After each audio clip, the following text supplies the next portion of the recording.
우리가 신앙생활을 시작할 때 하나님께 대하여 가지는 기대는 대부분 현실적인 것들이죠. 하나님께서 내 꿈을 성취해 주시거나 모든 문제들을 해결해 주시는 것입니다. 이러한 일들은 우리 각자의 절실한 현실의 문제입니다.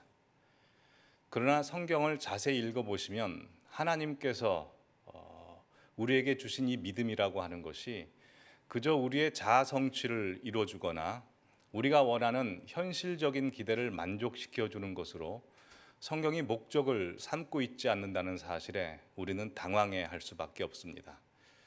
물론 인간이 현실적인 행복, 성공, 형통, 만족 같은 것들을 누리며 사는 것을 소원하는 것은 너무나 당연한 것이고 성경이 이에 대한 복들을 전혀 부정하고 있지 않지만, 그렇다고 예수를 믿어서 모든 문제가 다 해결된다거나 우리의 전 인생이 기쁨과 행복 속에서 산다는 것은 성경이 궁극적으로 목적하고 있는 바는 아닙니다.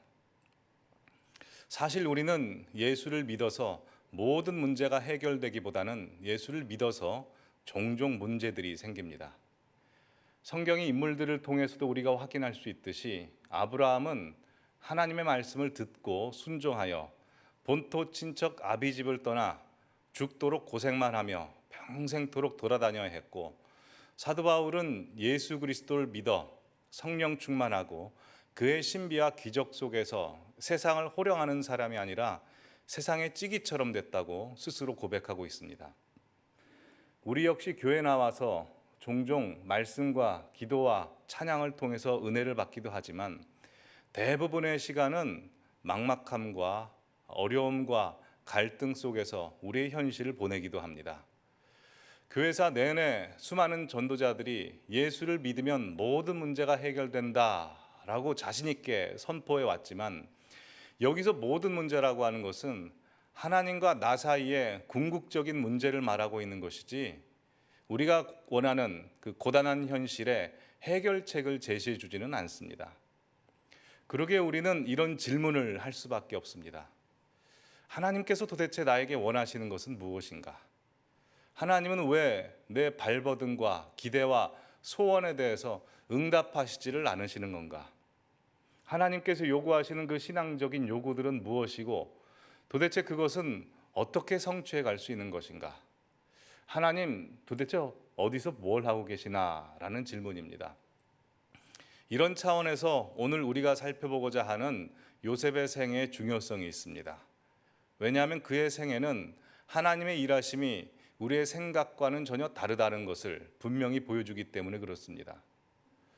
사실 따지고 보면 우리 성도님들의 현실의 가장 근본적인 문제라고 할 수 있는 것은 하나님께서 내가 원하는 때 찾아오시지 않는다는 데 있지 않습니까? 내가 원하는 때, 내가 원하는 방식으로, 내가 원하는 목적을 이루어주시지 않습니다. 그러나 오히려 다른 것들을 도우십니다. 억울함을 견디게 하시거나 고통을 참게 하신 데는 찾아오셔도 억울함을 풀어주시거나 고통을 면제받게 하고 해결해 주시는 데는 여간해서 하나님께서 개입해 주시지 않습니다. 우리 성도님들의 현실은 어떠신가요? 저 역시 그리하고 오늘 본문에 나오는 요셉의 현실도 마찬가지입니다. 그러게 오늘 본문에 나오는 요셉의 생애를 통해서 하나님의 일하심의 그 신묘막측함을 한번 살펴보고 그 다스리심을 통해서 우리 안에서 무엇을 채우시고 무슨 일을 하시는지에 대해서 함께 은혜를 나누고자 합니다. 먼저 창세기 39장 1절부터 5절까지를 보시는데 화면을 참조하셔도 되고 본문을 찾으실 분들은 오늘 우리가 본문으로 삼고 있는 시편을 끈으로 고정해 주시고 보시면 되겠습니다. 1절부터 6절입니다. 요셉이 이끌려 애굽에 내려가매 바로의 신하 친위대장 애굽 사람 보디발이 그를 그리로 데려간 이스마엘 사람의 손에서 요셉을 산이라. 여호와께서 요셉과 함께 하심으로 그가 형통한 자가 되어 그의 주인 애굽 사람의 집에 있으니 그의 주인이 여호와께서 그와 함께 하심을 보며 또 여호와께서 그의 범사에 형통하게 하심을 보았더라. 요셉이 그의 주인에게 은혜를 입어 섬김에 그가 요셉을 가정총무로 삼고 자기의 소유를 다 그의 손에 위탁하니 그가 요셉에게 자기의 집과 그의 모든 소유물을 주관하게 한 때부터 여호와께서 요셉을 위하여 그 애굽 사람의 집에 복을 내리심으로 여호와의 복이 그의 집과 밭에 있는 모든 소유에 미친지라. 주인이 그의 소유를 다 요셉의 손에 위탁하고 자기가 먹는 음식 외에는 간섭하지 아니하였더라. 요셉은 용모가 빼어나고 아름다웠더라입니다. 하고 저를 보시면 됩니다. 아주 대단한 기록입니다. 요셉의 종생활에 대한 기록이죠. 하나님께서 그와 함께 하시고 그를 형통케 하셨다는 것을 다름 아닌 그 집주인이 알아봤답니다. 그 주인 집을 복되게 하셨지요.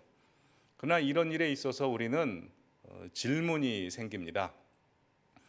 요셉은 모두 아시는 대로 아버지 야곱으로부터 극진한 사랑을 받지만 그 사랑 때문에 오히려 형들에게 시기와 질투를 당하여 미움을 당하게 됐죠. 미움이 어찌나 컸던지 그 형들은 요셉을 죽이기로 합니다. 그러나 맏형 루벤으로 인해서 간신히 목숨을 건져내게 되고 그는 애굽과 교역하는 미디안 대상에게 팔려서 애굽의 종으로 가게 됩니다. 우리가 인생을 살면서 기가 막히다 그래도 요셉만큼 기가 막히기가 어렵습니다. 형들이 죽이려고 했는데 목숨은 간신히 건져서 애굽의 종으로 팔려갔다. 목숨을 살렸으니 기뻐해야 될까요? 종으로 팔려갔으니 슬퍼해야 될까요? 당연히 당황스럽고 고통스러운 일이지요. 그는 생전 처음 보는 땅에 생전 처음 보는 사람들 앞에서 종 생활을 하게 됩니다. 그때 나이 요셉의 10대인 것으로 보입니다. 10대 그가 종으로 팔려갑니다. 얼마나 기가 막히고 고통스럽고 절망스럽겠습니까? 근데 오늘 우리가 본문을 읽었다시피 요셉의 그 종 생활에 하나님께서 찾아가셔서 복을 주시고 형통케 하셨답니다. 그럼 바로 이 질문이 나와야죠. 아니 하나님 뭐 하고 계시다가 그가 형이 미워서 형들이 그를 죽이려고 했고 그를 종으로 팔려고 했을 땐 뭐 하고 계시다가 왜 종된 다음에 찾아오셔서 복은 주고 그러십니까? 왜 뒷북을 치십니까? 라는 질문이 나올 법합니다. 근데 이 질문은 다음에 또 나옵니다. 19절부터 23절 보시면 이렇게 돼 있죠. 그의 주인이 자기 아내가 자기에게 이르기를 당신의 종이 내게 이같이 행하였다 하는 말을 듣고 심히 노한지라. 이에 요셉의 주인이 그를 잡아 옥에 가두니 그 옥은 왕의 죄수를 가두는 곳이었더라. 요셉이 옥에 갇혔으나 여호와께서 요셉과 함께 하시고 그에게 인자를 더하사 간수장에게 은혜를 받게 하시매 간수장이 옥중 죄수를 다 요셉의 손에 맡김으로 그 재반 사물을 요셉이 처리하고 간수장은 그의 손에 맡긴 것을 무엇이든지 살펴보지 아니하였으니 이는 여호와께서 요셉과 함께 하심이라. 여호와께서 그를 범사에 형통하게 하셨더라입니다. 요셉은 유혹을 받습니다. 그 보디발의 집주인 마나님께서 친히 요셉을 유혹합니다. 그러나 요셉은 그 유혹을 철저하게 뿌리칩니다. 어떻게 그가 그 유혹을 뿌리칠 수 있었을까요? 저 개인적으로는 그 보디발 아내의 얼굴 상태가 어땠는지 참 궁금하지만 성경은 그렇게 들여다보고 있지 않고 9절에 보면 이렇게 이야기를 합니다. 39장 9절입니다. 이 집에는 나보다 큰 이가 없으며 주인이 아무것도 내게 금하지 아니하였어도 금한 것은 당신뿐이니 당신은 그의 아내임이라. 그런즉 내가 어찌 이 큰 악을 행하여 하나님께 죄를 지으리까? 내가 어찌 이 큰 악을 행하여 하나님께 죄를 지으리까? 요셉의 말입니다. 그는 아직도 하나님 앞에 신실하고 깊은 신앙심을 가진 신앙인입니다. 그러나 그의 진실한 신앙에도 불구하고 하나님이 그에 응당한 그 보상을 대접을 해주시지 않습니다. 그는 억울한 누명을 쓰고 감옥에 갇힙니다. 근데 이번에 감옥에 갇히자 하나님께서는 간수장을 통하여 그에게 은혜를 베푸시는 겁니다. 아니 그러시려면 그 전에 베푸셨어야죠. 그 전에 그의 억울함을 풀게 하시고 진실을 드러나게 하셔서 그를 살려주셔야 되는 거 아닙니까? 근데 하나님께서는 그렇지 않으시고 그가 그냥 감옥에 갇히도록 내버려 두시다가 그때는 침묵하시다가 그가 감옥에 갇히자 그의 죄수생활을 감당토록 하시기 위해서 은혜를 베푸시는 겁니다. 이게 우리의 신앙의 현실의 답답함 아닙니까? 하나님과 우리 사이에 이게 박자가 안 맞습니다. 근데 창세기를 쭉 읽어가시다 보면 요셉의 그 내면 세계, 그의 정신 상태가 어땠는지를 살펴볼 수 있는 부분이 나오지 않습니다. 다만 그가 이런 고통과 어려움들을 잘 버텨냈고 잘 수용하고 받아들였던 것으로 보여집니다. 그러나 우리가 본문으로 삼고 있는 시편 105편으로 가보시면 요셉의 내면 세계가 어떠했는지를 추측할 수 있는 구절이 나옵니다. 시편 105편 17절에서 19절입니다. 그가 한 사람을 앞서 보내셨으며 요셉이 종으로 팔렸도다. 그의 발은 착고를 차고 그의 몸은 쇠사슬에 매었으니 곧 여호와의 말씀이 응할 때까지라. 그의 말씀이 그를 단련하였도다 라고 되어 있습니다.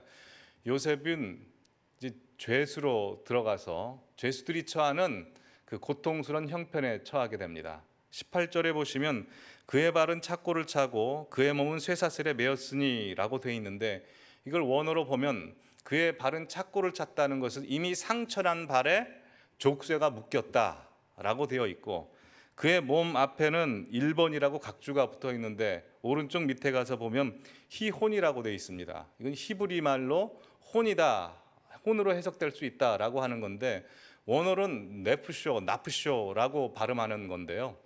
이 성경을 보시면 이게 어느 때는 몸으로 해석될 때도 있고 혼으로 해석될 때도 있고 영으로 해석될 수도 있습니다. 그러기에 이것은 사람을 정신과 영과 몸으로 나눠서 보는 게 아니라 전인격체로 보는 말입니다. 그리고 매었다라고 하는 단어는 이게 바라는 단어인데 영어로 하면 이제 come into, enter into라고 합니다. 그래서 들어갔다라는 표현이 되는데, 미국의 주석서 중에 프레이어 버전이라는 버전이 있습니다. 그 주석서에 보면 어떻게 되어 있냐면 The iron entered into his soul로 되어 있습니다. 영어를 잘하시는 우리 성도님들 앞에서 이 영어를 할까 말까 고민하다가 지금 하게 됐는데요. 이 뜻을 보면 그의 그 쇠사슬이 그의 영을 찔렀다, 들어갔다라는 표현으로 되어 있는데, 이건 사실 의역한 겁니다. 히브리어 성경을 직접 보면 이렇게 되어 있습니다.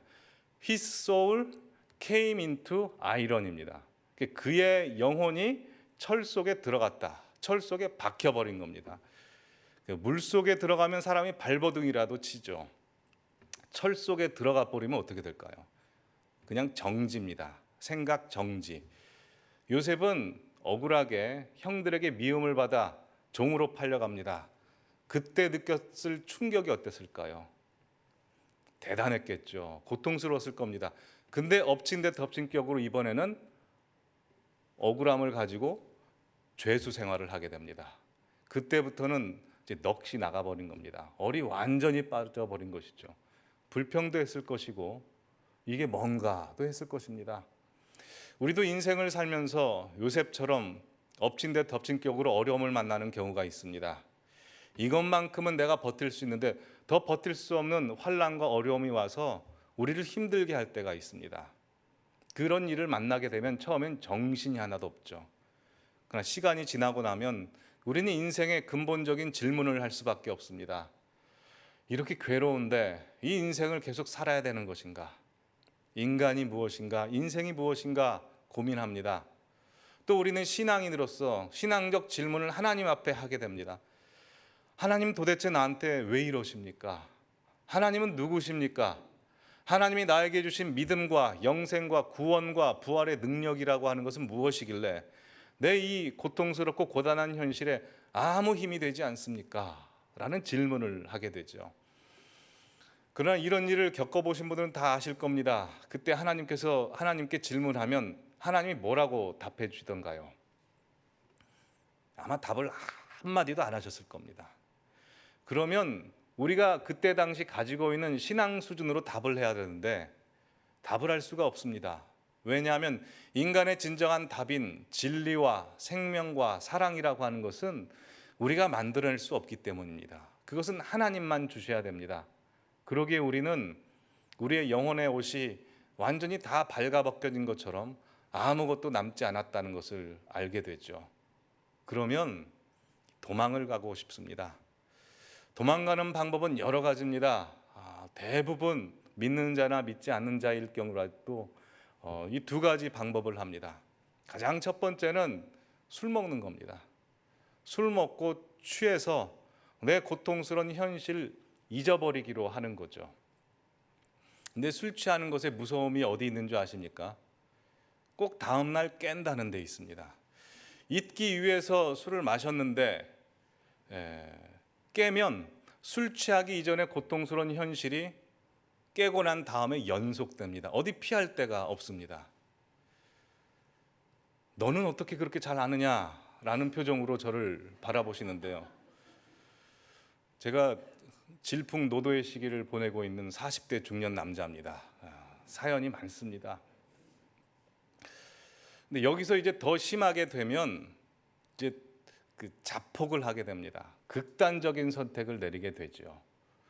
내 이 고단한 현실에 내 힘으로 버텨낼 수도 없고, 나라는 인생의 존재의 현실이 역전될 가능성도 없고, 이 고통과 어려움과 힘든 것을 평생 지고 살아가야 된다는 것은 너무나 끔찍합니다. 몸부림을 칠 수밖에 없죠. 그리고 여기서 우리가 더 한 가지 더 심각한 것을 확인해야 되는 것은 이렇게 어렵고 힘든 인생이 내가 너무 작고 무력하고 힘이 없다는 존재라는 것과 함께 어디로 도망을 갈 수 없다는 겁니다. 도망갈 수 없는 것은 우린 다 관계에 묶여 있기 때문입니다. 가장 중요한 관계는 혈연이죠. 내 사랑하는 아내와 남편, 아들과 딸, 부모와 형제에 묶여서 어디 도망갈 수가 없습니다.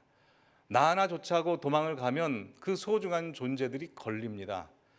내가 죽고 싶어도 살아생전에 책임져야 될 소중한 존재들이 있기 때문에 마음껏 죽지도 못하고 피할 수도 없습니다.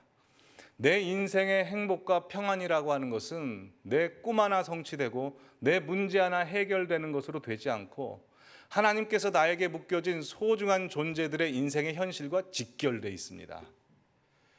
우리 가족 중에 누구 하나 큰 사고를 당하게 되면 가족 전체가 이제 재난입니다. 가족 중에 누가 큰 병에 걸리면 가족 전체가 비상 상황이고 재앙입니다.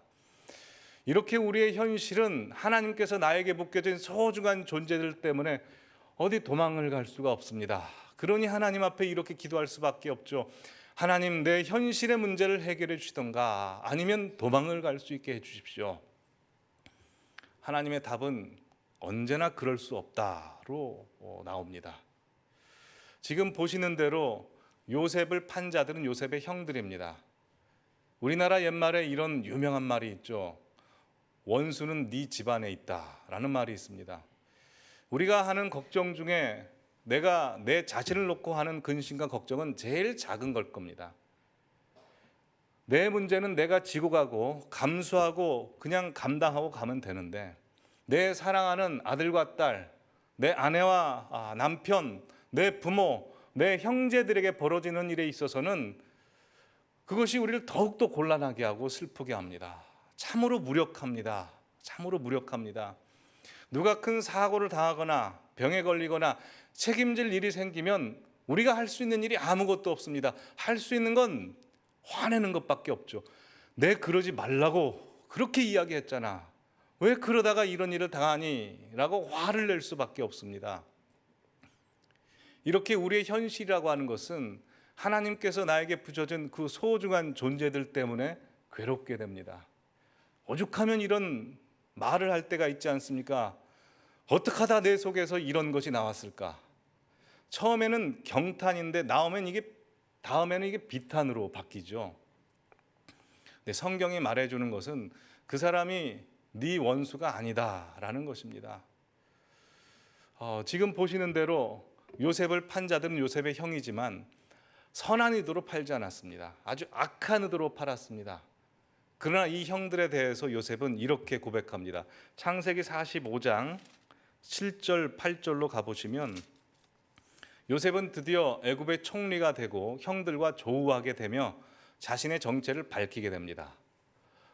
요셉의 정체를 알게 된 형들은 너무나 두려워 떨게 되고 이 무서워하는 형들에게 45장 7절 8절의 말씀으로 요셉이 말을 해줍니다.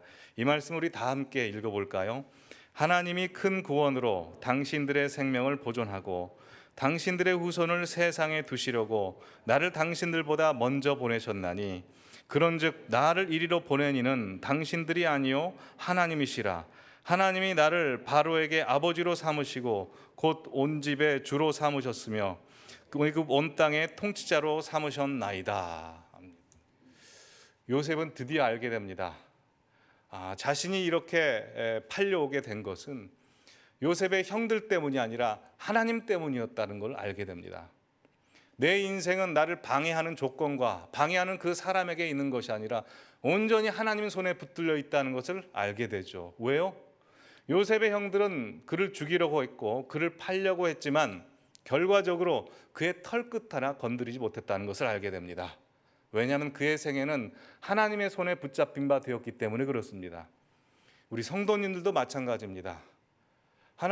우리 성도님들의 현실 속에서 고통스럽게 하고 도망갈 수 없게 하는 그 현실, 막막하게 붙여준 모든 사람들의 그 현실, 나의 환난을 이루는 모든 요소들이 있을 수 있습니다. 우리 아이들이 될 수도 있고 남편과 아내가 될 수도 있고 내 직장, 내 과거의 트라우마, 사업, 어떤 이웃이 될 수도 있습니다. 그러나 그 모든 것들을 통해서 하나님이 나를 만들고 있는 손길이라고 이야기합니다.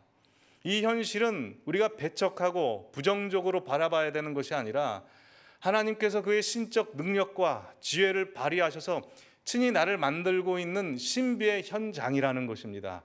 그러기에 우리는 우리의 현실과 우리의 주어진 모든 사람들에 대해서 적극적인 신앙의 눈을 가지고 바라봐야 됩니다. 사실 우리는 너무나 자유롭고 싶고 마음껏 살고 싶고 속 시원하게 살고 싶습니다. 그러나 관계에 묶여서 여러 가지 일에 묶여서 할 수가 없고 희생과 포기를 할 수밖에 없습니다.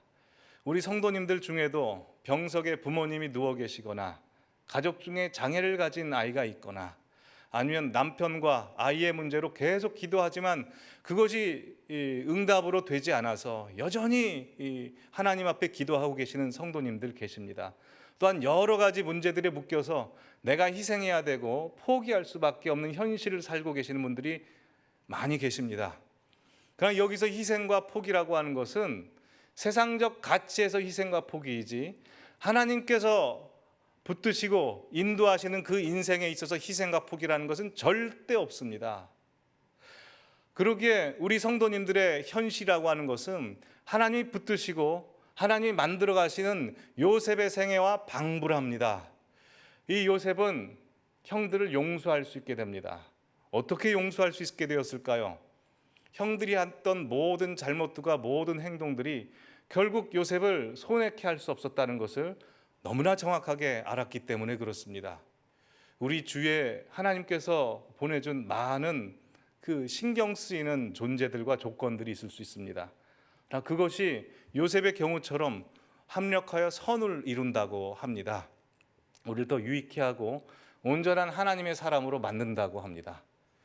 그러니 집에 가셔서 우리 아내분들께서는 남편분들에게 이렇게 고백하시면 어떨까요? 아니 반대로 남편분들이 아내분들에게 이렇게 이야기하시면 어떨까요? 여보 미안해. 내가 너무 부족하고 능력이 없어서 당신을 고생만 시켰어. 능력 없는 남편 용서해줘. 그럼 우리 아내분들은 이렇게 답을 하시면 됩니다. 아니 내가 당신을 만나서 훌륭해졌어. 당신이 아니었다면 내가 이렇게 속이 깊어졌겠어? 라고 하시면 됩니다. 이것은 모든 경우에 모든 사람들에게 다 적용이 됩니다. 내가 이 사람만 안 만났더라면, 이 원수, 이 경쟁자, 이 상관만 없었더라면, 그때 그 사건만 없었더라면 이라고 하는 것은 하나님이 붙드시는 우리 성도님들의 인생에는 전혀 해당되지 않습니다. 그때 그 사건, 내가 꿈을 접어야 했고 물러나야 했고 포기해야 했고 억울함을 감수해야 됐던 그 모든 사건들을 통해서 하나님께서 합력하여 선을 이루셨지 그 모든 일들이 우리 성도님들의 영혼의 털끝 하나도 건드리지 못했다는 것을 본인들이 잘 아실 것입니다. 오늘 본문을 보십시오. 44장과 45장을 가서 보시면 요셉의 형들이 변화되어 있습니다. 요셉의 형들은 요셉을 죽이려고 했던 사람들입니다. 그러나 요셉을 만나는 장면 속에서 동생 베냐민을 살리기 위해서 자신들이 희생하려 했고 아버지를 위해서 자신들이 희생하려고 합니다. 어떻게 그들이 그런 사람이 됐을까? 성경에는 전혀 기록되어 있지 않습니다. 아마 후회하고 자책을 했겠죠. 아버지의 슬픔을 보면서 너무나 가슴이 아팠겠죠. 그러나 요셉을 만날 때는 같은 위치에서 만나게 됩니다. 요셉은 형들을 구하는 입장에서, 형들은 가족들을 희생하는 입장에서 만나게 됩니다. 이게 하나님의 일하심의 신묘막측한 일하심입니다. 우리 성도님들 요즘 어떠십니까? 많이 힘들고 어려우십니까?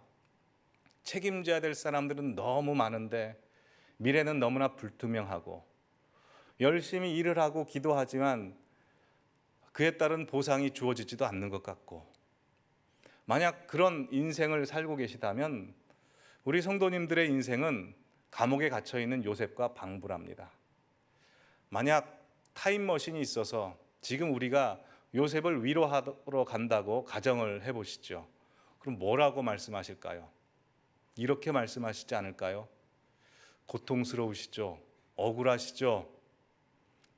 괜찮습니다. 여기서 끝 아닙니다. 하나님이 당신의 인생 붙들고 인도하십니다. 당신 성공할 것이고 위대한 인물이 될 것입니다. 그러니 조금만 참으십시오 라고 말씀하시지 않을까요? 그 말씀을 각자 자기 자신에게로 돌리십시오. 누구누구야, 너 많이 힘들지, 괴롭지, 억울하지, 그거 하나님이 다 아신대. 너 여기서 끝 아니야. 하나님이 너 붙들고 계셔. 너 잘 될 거야. 조금만 참자 라고 하십시오. 하나님이 우리 성도님들의 형편 다 아신답니다. 모든 상황 다 아신답니다. 그러기에 힘을 얻으시고 당당히 하나님의 사람답게 사십시오. 우리 모든 성도님들 축복하고 응원합니다. 화이팅! 기도하시겠습니다.